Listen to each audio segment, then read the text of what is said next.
Good morning. Morning. So, Alan, Jess, we've been on the road for over 2.5 years now, sort of full-time. We'll explain what that means very shortly, but we just wanted to put out a bit of a video to answer everybody's questions. We get questions on the daily about how we do what we do, how we afford it, all that sort of jazz. Yeah, mostly money-based. Mostly money-based questions, but we will answer those as best we can. We also put a question on our story on Instagram just to find out some more current questions from people, so we've got a list of those, and basically just jump straight into it right now. Let's pick a question. Alright. How did you decide on the right 4x4 for your needs? Alan? So that's a bit of a trick question for us, because we've got a 2019 MR Triton dual cab, which does the job towing the van around, but we didn't actually buy it originally as a tow vehicle. But yeah, look, it does exactly what we need it to do. It's great off-road. It does tow the van. A little bit more power wouldn't go astray. I would probably say not for a full-time tow vehicle, though. We bought it at the time because it suited what we were doing. But obviously, with a van, it's a bit heavier.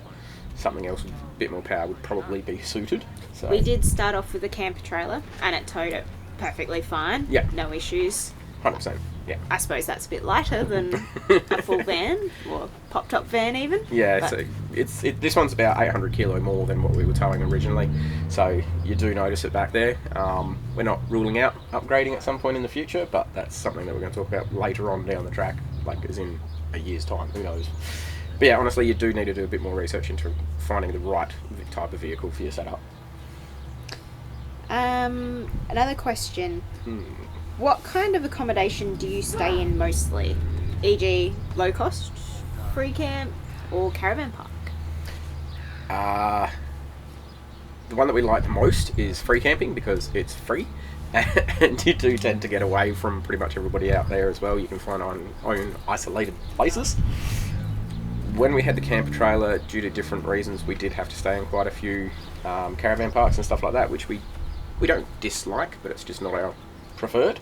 Now that we've got the caravan, though, we feel a bit safer in regards to some free camps, and we can just pull off to the side of the road, being more self-contained. It's a little bit easier. So at the moment, I'd say we're slightly leaning towards more free camping and low-cost camping. I'd probably go with low cost over free camp. Yep. Purely because, especially over weekends. So Yeah. over weekends you get the weekend warriors. Certainly And it can get a bit more loud and noisy in the free camps, and busier. Yep. So we find more often than not, more the low cost camping is a little bit, or low cost accommodation options, Yep. is probably more suited for us over weekends especially. Yeah, and with that said, one of the questions that's not on there is just a little bit of random helpful fact. If you are full-time travellers, try not to move camp on weekends. Set yourself up on a Thursday or a Friday, stay through the weekend, move during the week. You're more likely to be able to find a free camp and not have to deal with all the hassles on the road as well. Yeah. Favourite free camp? As in overall? Like forever? All time? Favourite free camp? Question mark. I really liked Jonneray Beach, which is down in Bay of Fires region, down in Tassie. That one was really, really nice down there, Jonneray Beach. But I also liked that one near Mount Bruce in Caravan. That was mine. Oh, forget I said that one, that's hers. So we did stay in a camp which was probably more unofficial free camp. Yeah. There was an area that had lots of vans in it, which was the main area for this free camp, which was near Caravan. Yep. But we decided to travel a little bit further down the road and found a little bit of a patch by itself. Yeah. If you want to know where that was, just shoot us a message on Instagram or anything like that. We'll give you a pin drop on there so you can find that one. My turn. Oh, okay. Right. Actually, a couple of these are going to tie in together. So, what is the biggest expense whilst travelling? Ready? On 3? 1, 2, 3. Diesel. No, we didn't rehearse that either. It literally is the most expensive thing while travelling. Second, obviously, to that, you've got, just your food and that sort of thing. And depending on where you're staying, low cost, free, Caravan parks can get very expensive as well, but no, straight up, hands down, is diesel. Normally we're paying around $2 a litre. We have paid well and truly over $3 a litre for diesel before, and we don't have a long range tank, so we have to stop pretty much anywhere there's a Bowser to top up, so we don't get to pick and choose, unfortunately. With that though, there is one question here that says, how many kilometres have we done? Now, we use an app. We use, when my phone decides to log on. We don't use an app. Jess logs all of this stuff, so I actually don't know. So when I say how many Ks have we done, I'm actually asking her, because I do not know. So we use an app called Fuel Map Australia. It's free, I believe. I've had it on my phone for a while, so I can't tell you exactly, but... So we initially left 27th of May 2021? Yep. So since then, how many kilometres have we done? We have done 76,819 kilometres. So just shy of 80,000. Yep. And there is a secondary question to that one, which is, how much have we spent in dollars for that much diesel? $21,800. So not exactly, but yeah. Rounded out, $21,800 is what we've spent in a bit over 2.5 years of mostly full-time travel. Why do you say mostly? Because we stop and work every now and again, which is cool. On here as well. Yes. So good segue. We'll go straight to that one now, actually, which is, where did it go? Do you set yourself a budget each week to make money go further? Not a budget exactly. We don't budget out specific amounts for fuel or food or accommodation. We aim to go under $1,000 a week. Yeah. But with that said, we have weeks where we might spend $200, $300, $400, and that's it. If we're not driving anywhere or doing any experiences or anything like that. Not paying for accommodation. Staying in low cost and free camping. But then we have other times where we might go into Kakadu and we want to go on yellow water cruise, or just some sort of an experience that does cost money. Or if we need to cover a lot of Ks, we've got to pay a lot of money for diesel. So... And if something breaks, that costs money. That bumps up the cost a lot, especially when you're in the middle of nowhere and something happens. Yeah. That covers that. Next question, which was how much do you spend each week? Budget one's done. We'll touch on some of those work ones now. How often do we stop for work? So we don't really have a set time frame. We generally work, well, so far we've worked twice a year in certain stints, I suppose you'd say.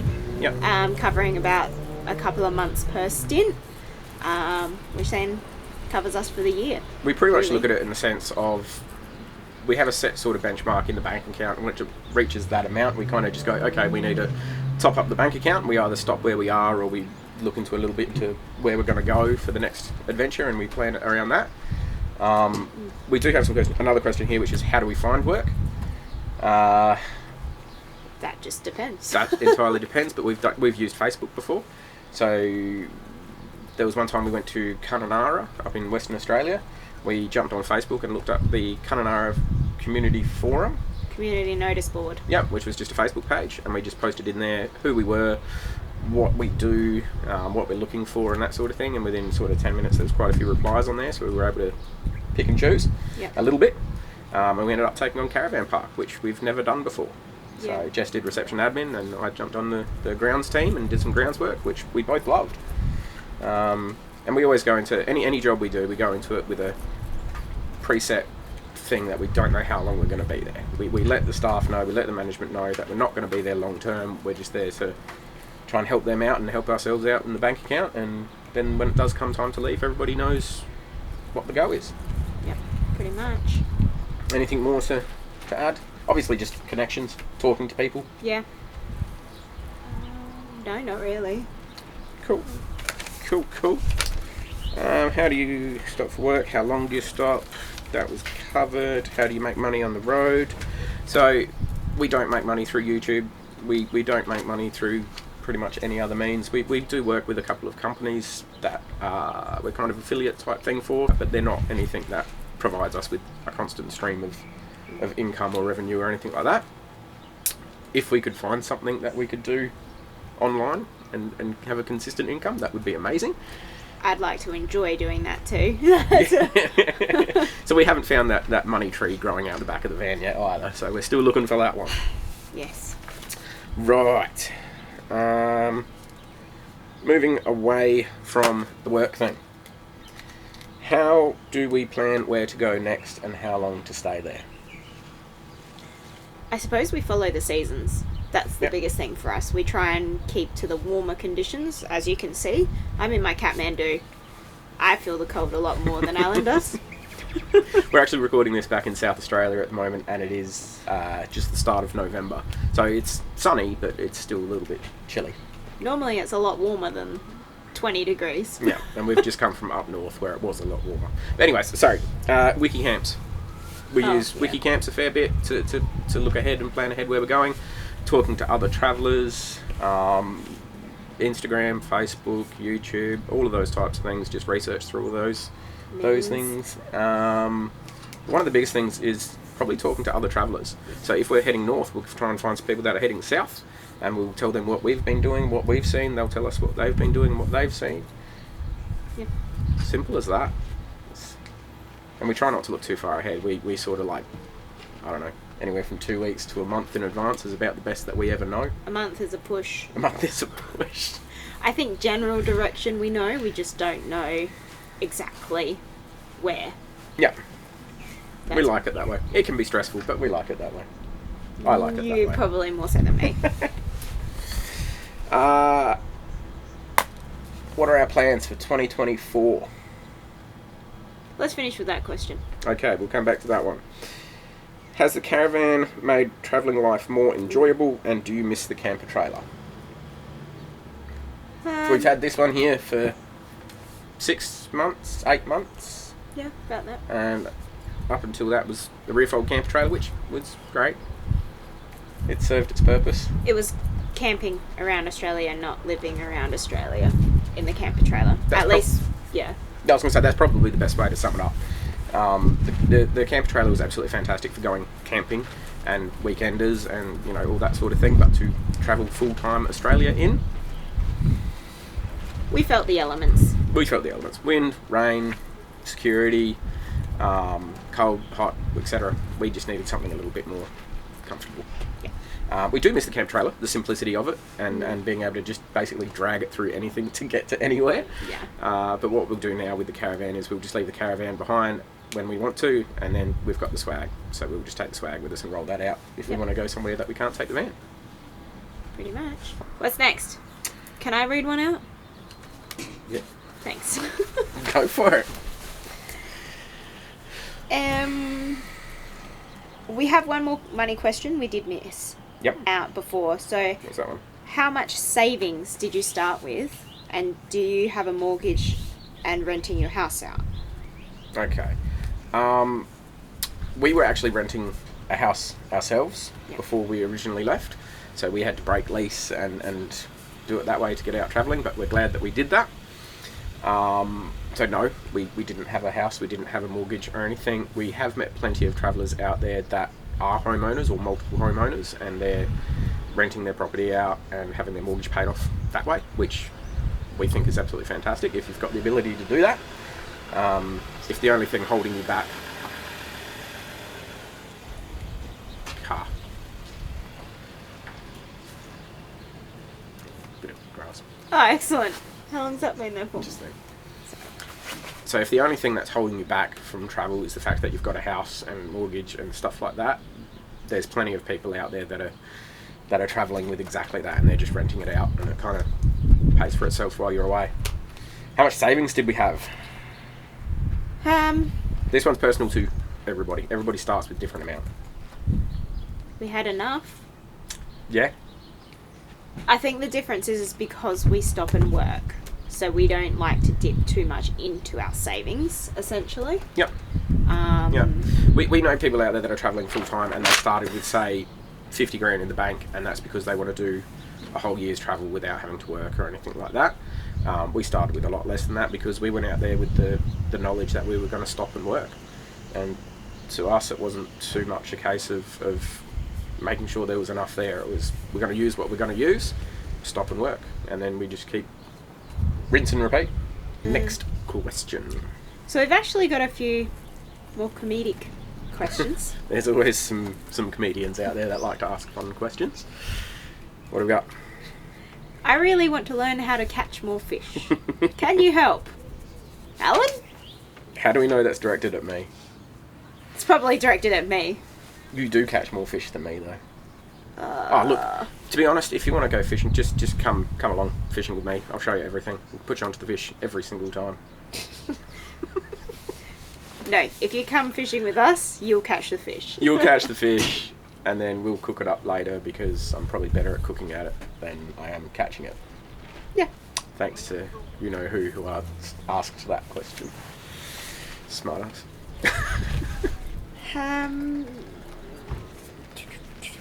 Another one. Yep. Do you want to read this one? Yes. How do you allow enough free weight in the car/van to accommodate Jess's snacks? It's a rough question. It's a tough one to answer too. We basically don't bring any exercise gear with us because then she can just eat snacks instead of exercise. I have no answer for that. Well, I like each time my we get snacks. snacks, Yeah. you eat them and then we're back to the same weight anyway. Yeah. So they're never in the van for long enough to actually be a weight issue. But you do love your snacks. I do like my snacks. They're all relatively lightweight snacks. Fair? Yeah. That's fair. That was a hard question to answer. What have we got? Only a couple left. What's your favourite state or territory in Australia? Favourite state or territory is Western Australia. For me. Can I say my second one, or are you going to go for your first one? Well, I would agree with Western Australia because it is so diverse. You go from the south, which is all trees and beautiful lush greenery, but also the coastline's stunning. Yeah. To then more of the drier wheat belt in the centre. Yep. To then the coast, which is absolutely stunning. And then Lots you've just of got coral. northern Western Australia, which is just unreal. Yeah. Ningaloo, Exmouth, Dampier Peninsula, just anywhere up that way. The red dirt, the blue ocean, it's just absolutely unreal. Second favourite would be, for me, Northern Territory. Ooh, okay, yep. So laid back, so easy going, heaps to see and do, good weather most of the year round. What would be your second favourite? I was going to say Tassie. Ooh, okay. Mainly because I like hiking. That's how she's able to have her snacks. And again, food related. But they have beautiful produce. Yep. Lots of delicious produce. Lots of stalls on the side of the road. Yes, they can be expensive, but good The produce is worth it. Yeah. We love roadside food stalls. Yeah. Which is, again, I suppose that's Queensland too, because they've got lots of roadside fruits. We love all of Australia. We haven't really been anywhere that we haven't liked, so that's a really tough question now that we start It is diving into it a bit too much for this video. What gear do we use to make our YouTube videos, and do we plan to keep making videos? Free software called DaVinci Resolve. It's fairly user-friendly, it's free. That's about the main reasons why I use it.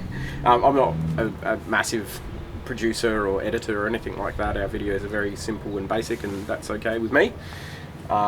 Recording wise, what do we use to record all our B-roll, Jess? I'm not telling my secrets. We just use our phones. Sometimes GoPro. Sometimes GoPro.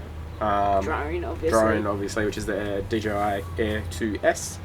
But we mostly just use our iPhone 13 for B-rolly type stuff. But we're recording this one now on our Canon EOS R50, which is new to us. So we're still experimenting with it. So if you like this sort of footage format, let us know. We'll use the camera more. Do we plan on keep on making YouTube videos? Yes. We're going to keep doing travel videos and vlog type stuff, but I also want to try to put some more informative type videos on there, so product review type things like a rig rundown of the car, rig rundown of the van, more informative type stuff as well as travel. So if you're interested in those, obviously stay tuned because we'll put those out. But if there is any other type of videos that you want us to try and mess around with and play with, please just put them down in the comments and we'll do our best. That ties in with, I think it's our last question. No. Any plan to travel overseas? Second to last question. Not at this point in time. Not at this point in time. We do want to go overseas one day, but at this point in time, we're just loving Australia. We've still got so much to see. Like, we've been on the road over 2.5 years, but still so much to see. And obviously places that we've seen and want to go back to again. Yeah. Does that tie into our last question? That is, yes. We touched on before, and I got told we're going to finish with, what are our plans for 2024? WA. Oh, 3, 2, 1. WA. You're a bit slow. Yes, so like I said before, it is the start of November now. We have stopped for work, and we are going to work November, December, January, and then as soon as that's finished, we are shooting straight out of South Australia into... You need to sleep. Sorry. Shooting straight across into Western Australia, across the bottom, around the coast with a few little deviations inland, and that'll be pretty much our 2024. Yeah. Yeah. That's kind of it for 2024. Just Western Australia. Just continue along doing what we do, and yeah, we'll probably stop some point over there for work if we have to, and just enjoy life. Pretty much. Yeah, and just keep on being us. Thanks for listening. Yeah, thanks for listening to our dribble, and hopefully you found something helpful and interesting and informative out of this video. If you do have any other questions that we didn't answer, please just drop them down below in the comments, and we'll get back to you there. Do you have anything else? That's it. Cool. Well, that's it from us, guys. Like I said, hopefully you enjoyed it. Follow along for our Western Australia videos, so make sure to subscribe, and we'll see you in the next one. Bye. Bye.